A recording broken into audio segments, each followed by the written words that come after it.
Hello, everyone. I'm Robert Driver. I'm a postdoc at Duke University. I want to welcome you to the AOS Student Research Grant Seminar Series. And before we get started on our speaker today, I just wanted to introduce the AOS Student Research Grant first off. So I'm sure probably everyone here knows that each year the AOS offers the Student Research Grant to early career researchers. And this is usually due at the end of January, as it was this year. And when the AOS makes this announcement, they're receive lots of applications, nearly 200 this year, making it highly competitive, even compared to other small society-based grants. So I want to acknowledge the substantial amount of effort that goes into writing a successful proposal. These proposals need to advance the field of ornithology while still remaining feasible within the student research grant budget frame.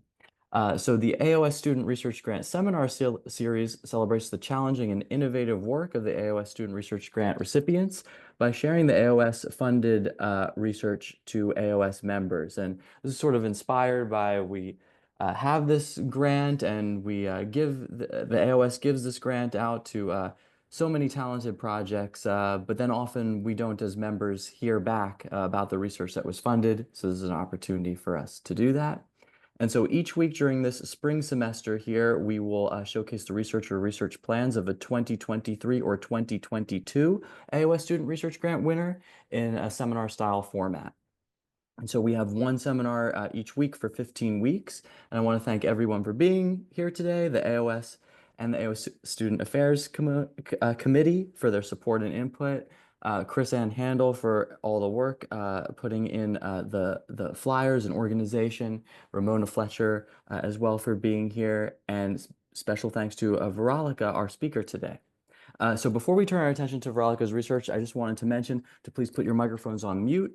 If you have any questions, there will be time for a Q&A session at the end of Varalika's talk, which you can participate in by unmuting yourself, raising your hand or unmuting yourself or turning your camera on, or by typing into the Q&A box Zoom feature, or by using the chat feature. So many ways to ask a question.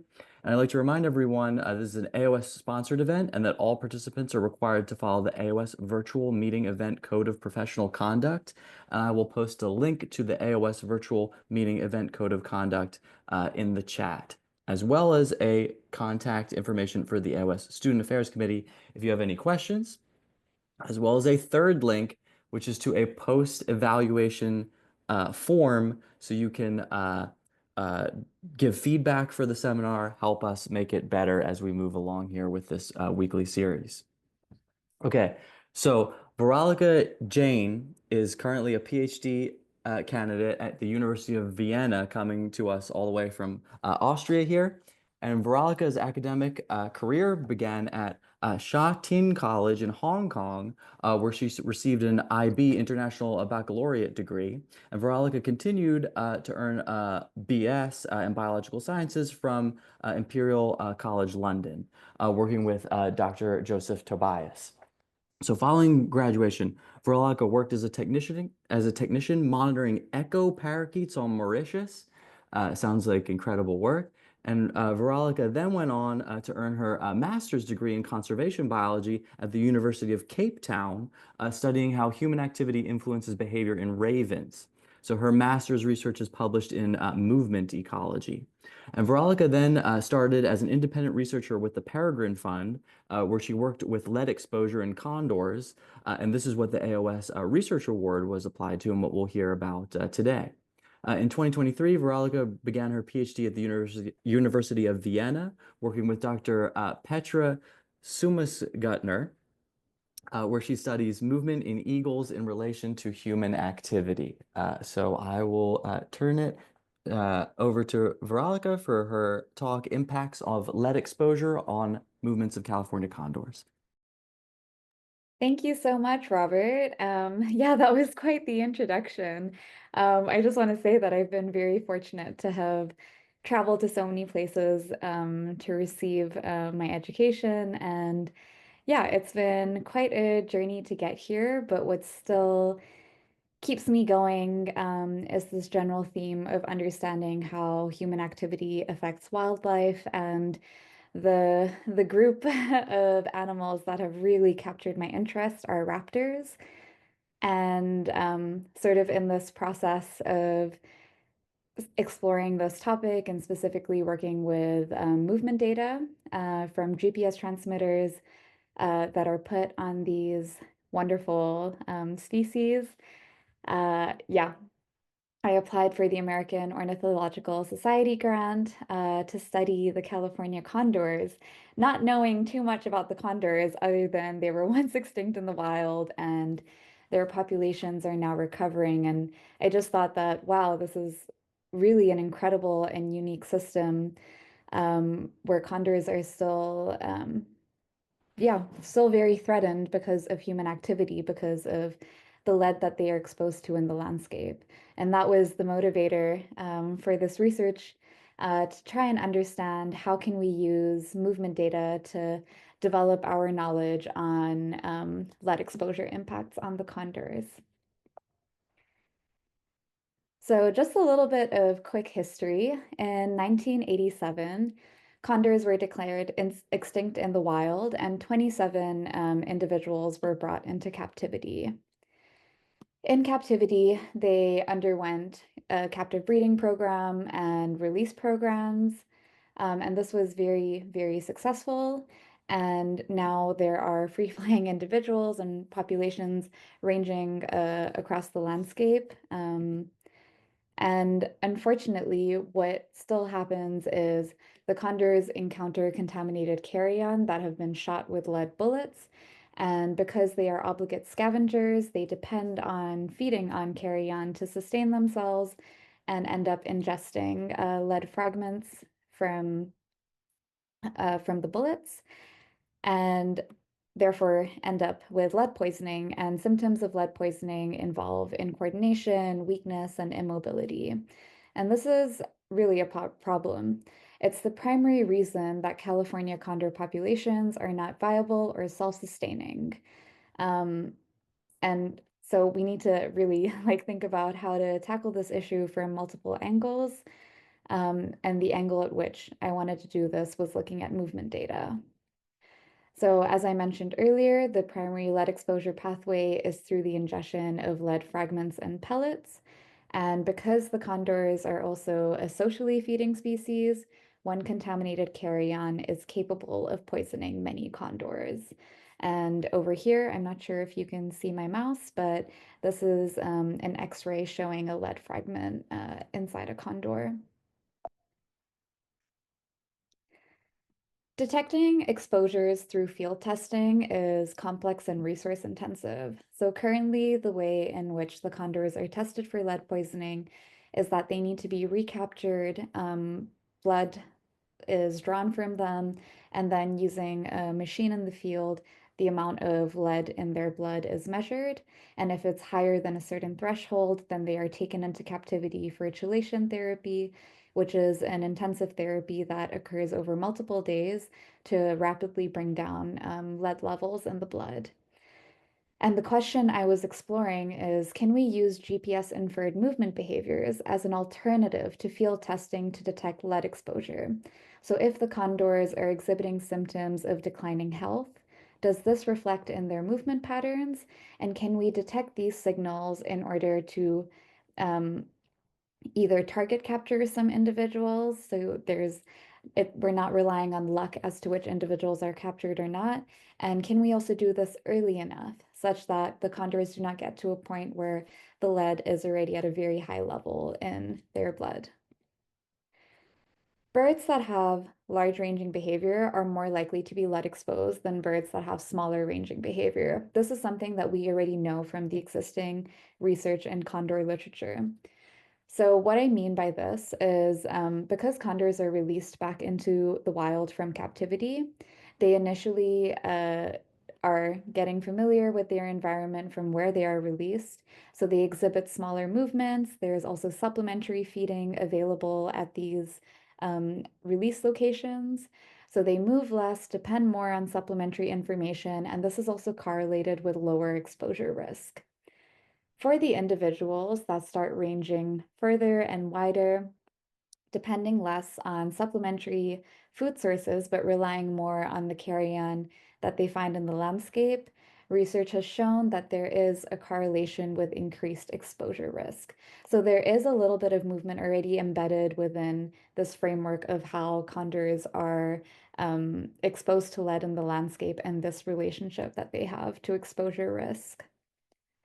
So for my research, I predicted that using our methods, we should also see that this assumption holds true, that larger ranges characterize lead-exposed birds' movements. The second prediction, to be able to detect if a bird is exhibiting or exhibiting any symptoms around lead exposure or lead poisoning, that we would see a decline in their daily movements as they approach blood lead testing date. And what I mean by blood lead testing date is because the condors are so intensively monitored, there's an entire repository of days on which condors were tested for lead poisoning and their actual blood measurements. And I relied on this field data and worked backwards in time to investigate what their daily movement patterns look like before they were tested for lead. So to have some sense of ground truthing as to whether condors had high exposure to lead or lower exposure.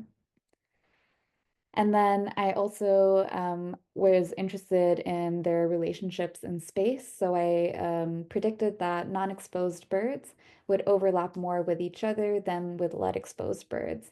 And this was a bit of an intuitive prediction as well, knowing that non-exposed birds are more dependent on supplementary feeding, and therefore would have their movement patterns more likely concentrated around that.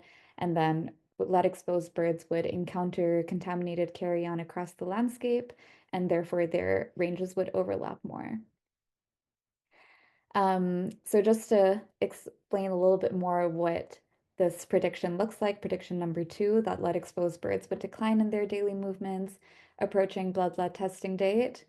If we were to draw it out on a graph with the movement characteristic or pattern on the y-axis, the blood lead testing date as 0, so that's the day that they were tested, and then looking at 30 days prior at the movement data, I expected that non-exposed birds would not exhibit any changes in their movement patterns, and exposed birds who move further and wider than these non-exposed birds would exhibit declines closer to when they were tested for lead poisoning and it was revealed that they were exposed to lead.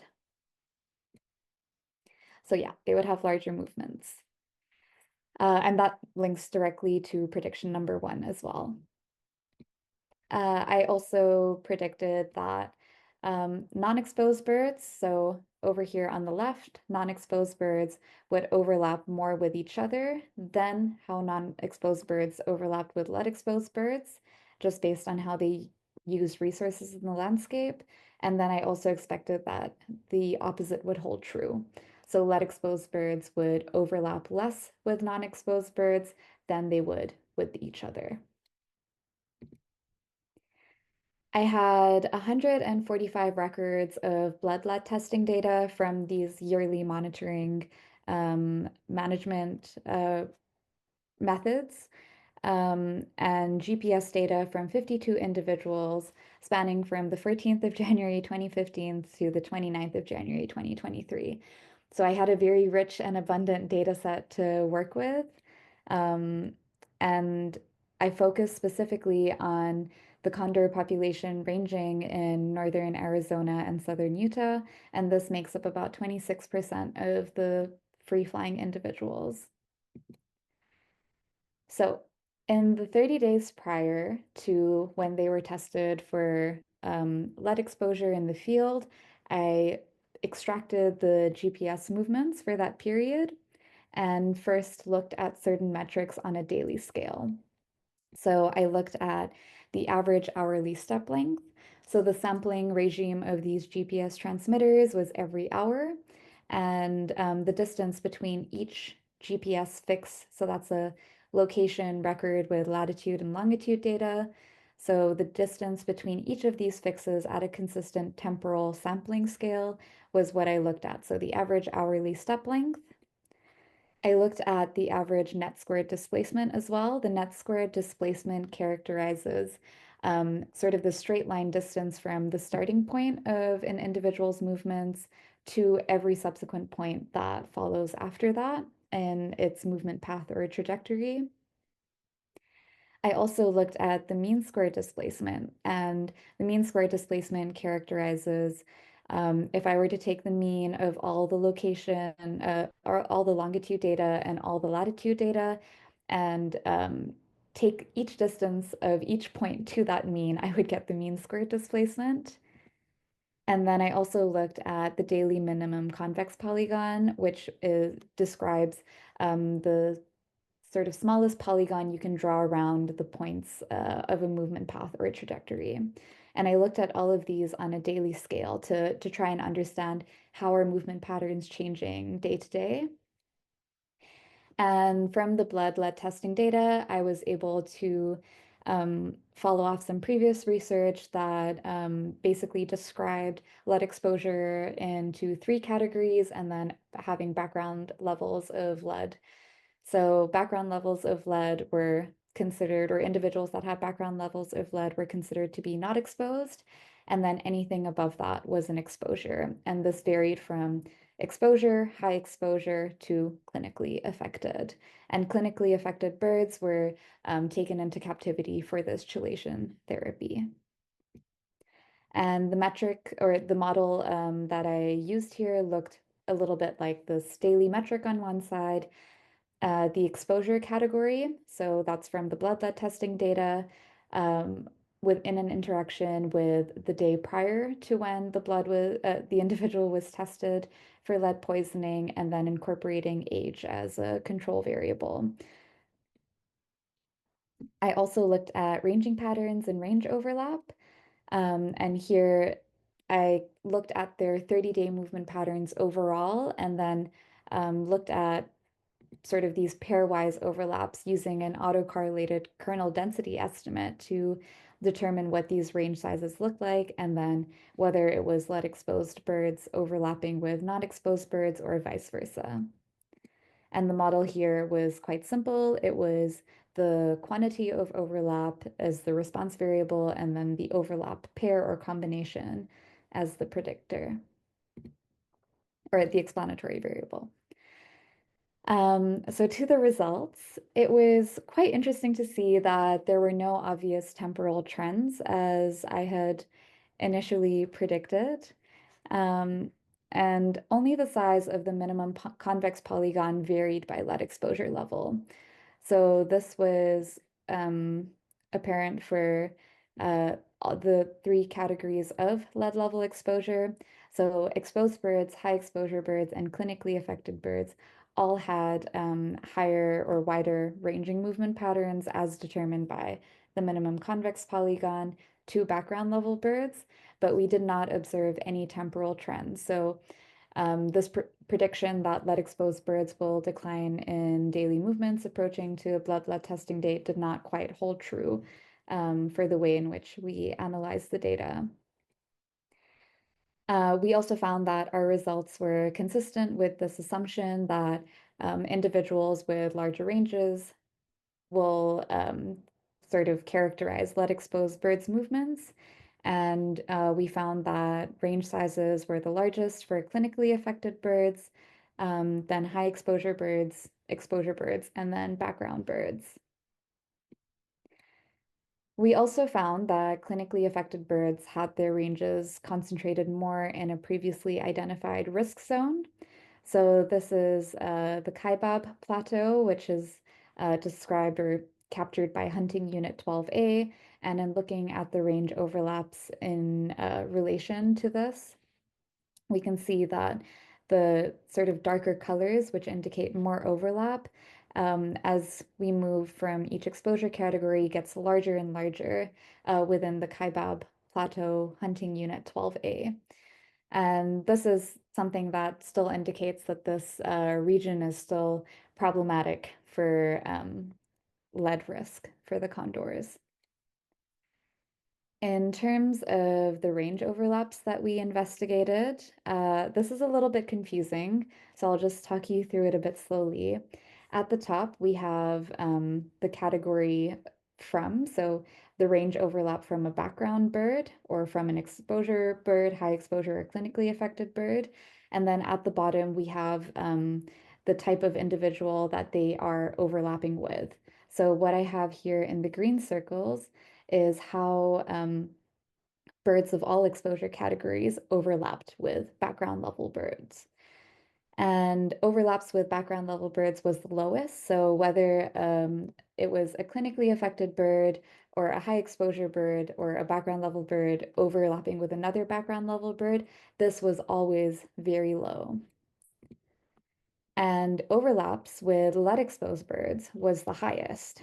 So we see that overlaps with clinically affected birds was the highest. So even a background level bird overlapped quite highly with a clinically affected bird. And so our assumption partly, or our prediction partly held true. We did not find that background level birds shared more space with other background level birds. But we did see that birds with lead exposure did share space more closely together, and they also shared space differently to background level birds or non-exposed birds. So just to go back to the predictions, we did see that lead exposed birds had larger ranges, and this is something that is already known in the literature, so it was validating that that assumption held true from our methods. We did not see any declines in daily movement patterns approaching the blood lead testing date, and this means that we probably cannot use this method for preempting declines in movements and detecting early exposures. And we also saw that non-exposed birds did not necessarily overlap more with each other than with lead-exposed birds. But we did see it the other way around. So, to answer the big question that started all of this, can we use GPS-inferred movement behaviors as an alternative to field testing to detect lead exposure?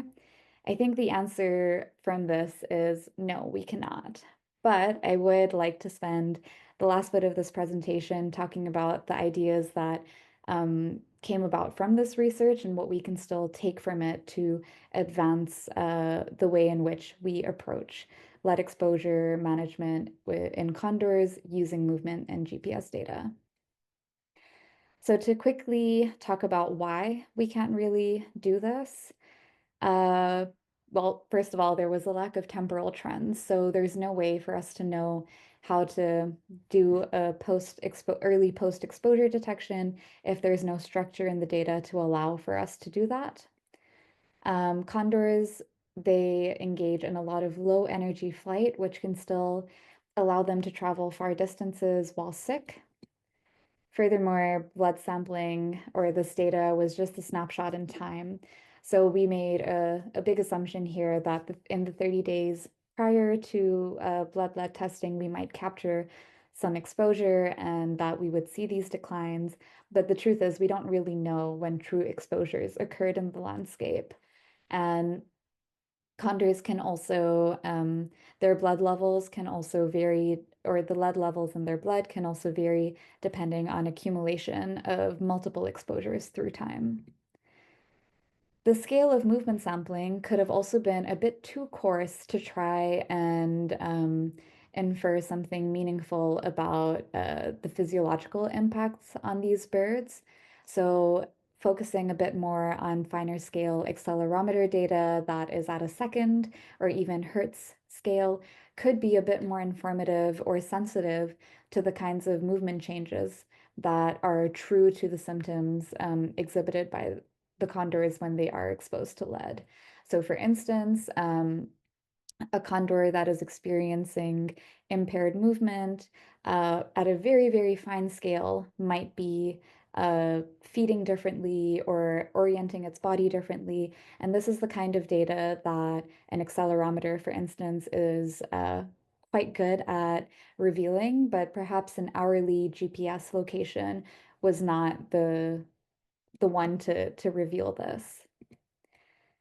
We also found that lead-exposed birds share spaces across wide areas, so they move far and wide, and they are also sharing a lot of space across this wide areas.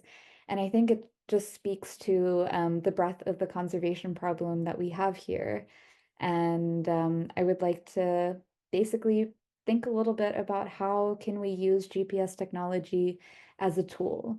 So we can't do post-exposure detection, but what can we do with it?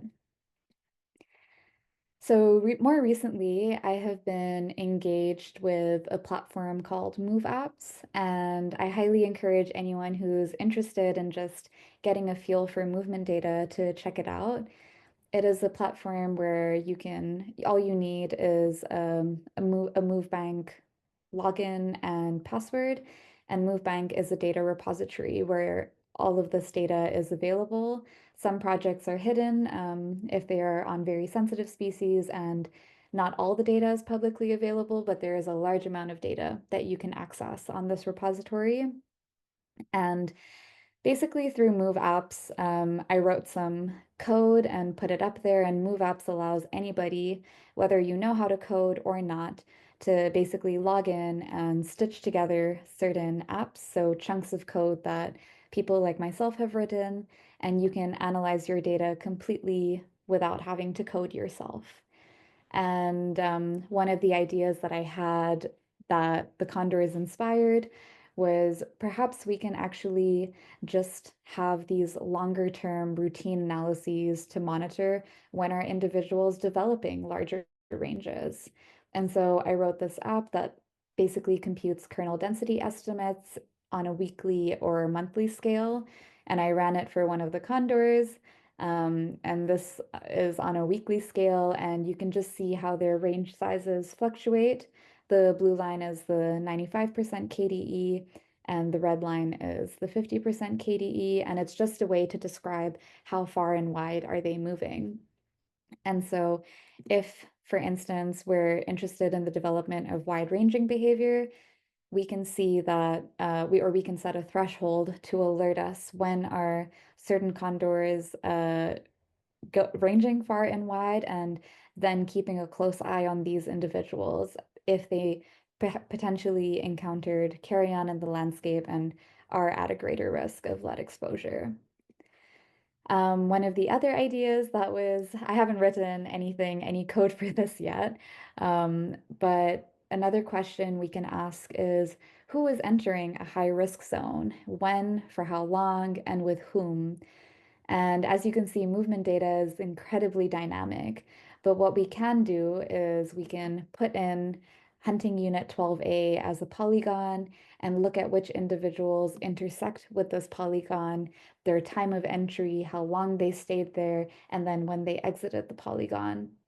And that can also give us an idea, not just for this particular hunting unit, but for other hunting units as well, to create a bit more of a temporally structured way of saying, okay, hunting season is now, and I want to know which birds are going into this area. And then we can basically have a better idea of which individuals might be at risk of lead poisoning.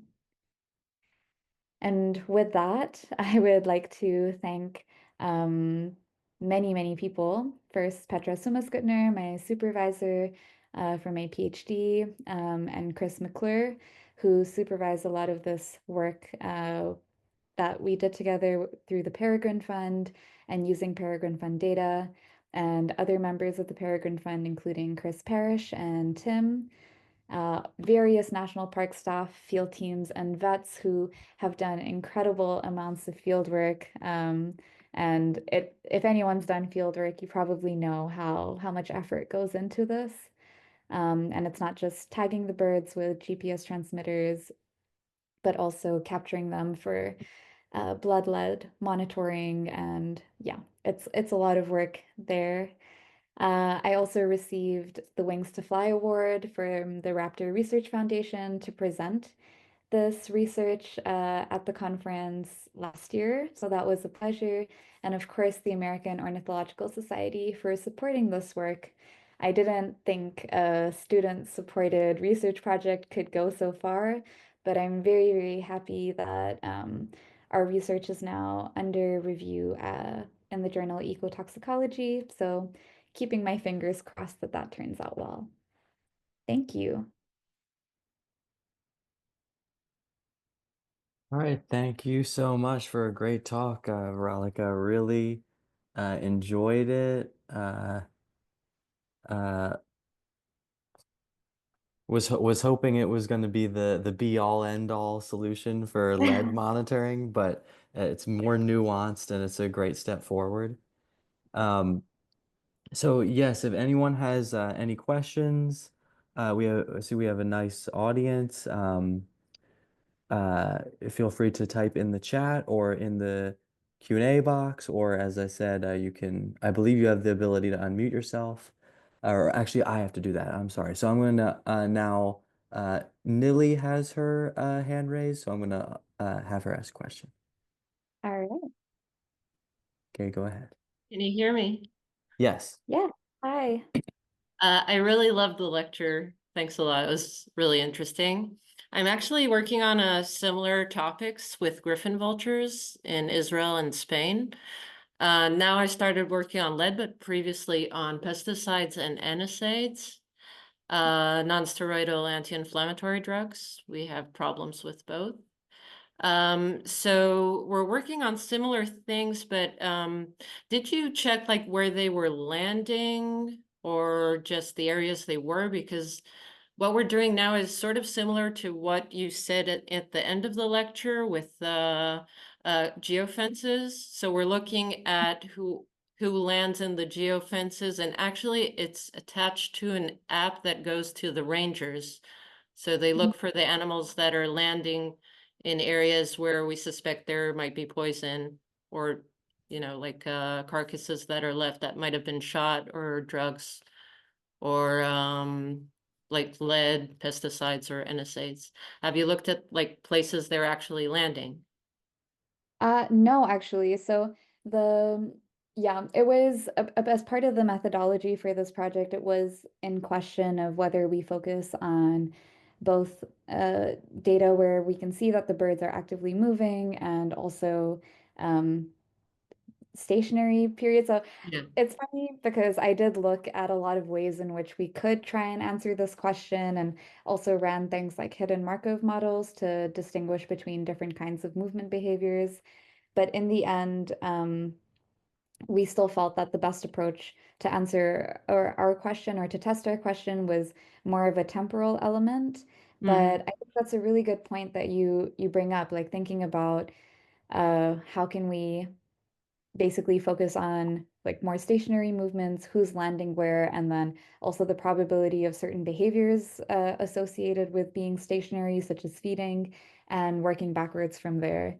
I think if I had perhaps more time and more, uh, yeah, resources, I would love to kind of go back and do this project and keep like yeah, exploring all the different approaches in which we can investigate these data. But yeah, I'm super curious to know or to hear more about how it's going with the griffin vultures. But maybe we can Yeah, keep after this yeah. seminar. I'd love to be in contact. Actually, we're getting good data with using the accelerometers to check when Mhm. they're feeding and where. So it's Yeah, pretty well. Yeah. amazing. Yeah, I worked only with the spatial coordinate data for this project, but I think accelerometer data is, I'm sure it's going to give you some really interesting things. Yeah. Thank you for the lecture. Thank you. All right, yeah, this is great. We have Old World Vulture, New World Vulture researchers here. So it looks like David Wolfson has a question, so I'm gonna allow to talk. Hear me?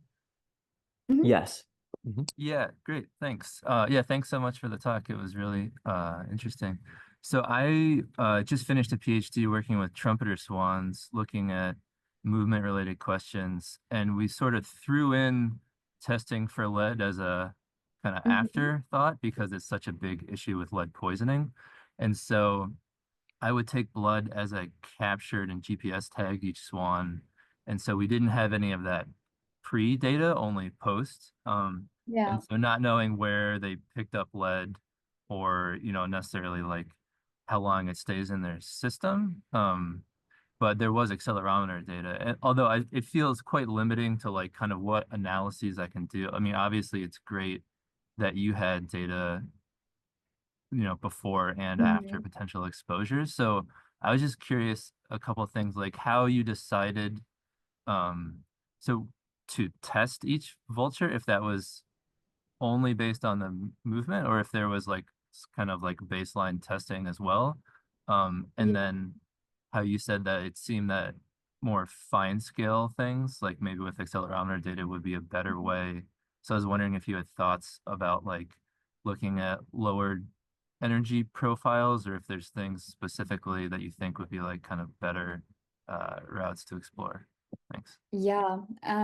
So what I know at the moment from the folks doing like the day-to-day field work and stuff like that, so there is a California Condor app, and on the app they get an alert every time an individual is immobile, so not moving, and then they go and they also do some targeted testing of individuals that are just behaving in a strange way. Um, but some of this testing is also routine. So it starts when hunting season starts, and then they capture the birds, take their blood measurements. And yeah, so some of it is targeted, some of it is routine monitoring. I think because you just get quite lucky with which individuals you capture and so on and so forth. I'm not so sure what you mean by their baselines, but each individual has multiple records of being tested inconsistently through time. So sometimes for some individuals, they were tested like every other week because they just kept coming back to the supplementary feeding site where they were recaptured. And some individuals were tested just once or twice or not at all within a particular hunting season or year. And when I now think about your other question on using data afterwards, so not knowing what happened before you caught them, but capturing their lead exposure levels then and then releasing them back into the wild, I feel like there are perhaps this is not the question to ask with those kinds of data, but perhaps you could still test for if there are differences at all with movement patterns on varied levels of blood lead concentration, for instance, if that's something that is of interest. And I have to admit, I do not know too much about the biology of trumpeter swans. And I think that a lot of decisions in terms of what metrics to use and what scales of sampling or the types of data that are informative will really depend on the biology of the individual you're looking at. I thought with condors, the scale of data would be fine because they move across the landscape in they have like wide-ranging movement patterns and things like that. But I also think perhaps what is another reality of lead poisoning and condor movement is that they move normally or move normally in terms of their movement data until this point where they just stop moving completely. And so actually detecting um, immobility is the best way to approach it rather than to anticipate declines in movement patterns. Sorry, I don't know if that answered everything that you raised. Yeah, that was helpful. Thank you. Okay, awesome. All right, great. And we have a question in the chat from uh, Andrea Alquadi. She says, great work. Maybe I missed this. I'm curious about the mechanism you are hypothesizing connecting lead exposure to the broader ranges. Thanks. Yeah, this is, I think, totally valid. I did struggle a little bit while making this presentation to see if it had come across clearly enough. So perhaps it helps if I describe the process of how the condors are released into the wild. So all of these condors were taken into captivity, and then there were these release programs to reintroduce them into the wild. and they were released from release aviaries that were very much so in one particular location, and there was also supplementary feeding available there. So the condors got released, typically within their first year. There's also some age-related there's also an age-related thing here where younger birds depend a lot more on the supplementary feeding. And then as they get older and more experienced with the landscape, they also range further and wider. And because there's not safe supplementary feeding all across the landscape, when these individuals make larger ranging movements away from the supplementary feeding site, they are, of course, foraging, but on things that they find in the landscape, like carrion. And because of hunting across the landscape, there's no way to guarantee that this is safe. And so that they also encounter carrion that have been shot with lead bullets. And that's where the link between lead exposure risk and larger ranging movement patterns come into play. Does that make sense?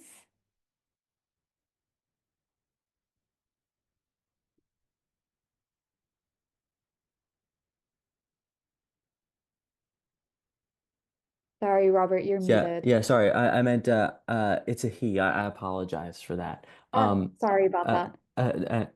yeah, I'm not sure if I said it or that makes sense. That was also a question I had. I was unclear. I was thinking, does the lead make them dizzy or something that makes them want to No. soar more, or they have trouble roosting or something? Yeah, no, That but makes thank you for sense. this. It's good feedback for me to know that it's still not totally clear in the presentation. Thank you.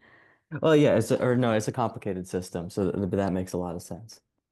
So we appreciate it. Uh, yes, and he says it does. Thanks. I was thinking physiologically and cognitively. Yeah. Hmm. Um, uh, which is what I was thinking too. Like the lead makes them just Yeah. soar more aimlessly or something. Um, Um, Well, from everything that I've heard about sort of these symptoms around lead exposure, so there is one thing where birds that just develop these wider ranging movement patterns, which is very normal for condors, um, once being released back into wild. So it's a desirable thing that they move far and wide. They just encounter lead more and are at risk of it. But what actually happens, and what the question that I was trying to investigate through this was when they get exposed to lead, can we see any signals of movements that are indicative of lead exposure? And lead exposure typically affects their neurology, their muscles. So typically they have muscle impairment and they're uh, they get confused and dehydrated and things like that. And so I expected that they would decline in their movement patterns and not necessarily move around more or more aimlessly. There was a paper published not too long ago which investigated a different suite of movement metrics, such as turning angles, and I think also to some extent distance traveled. And they also did not find strong signals of movement patterns differing between exposed and non-exposed birds, if that helps.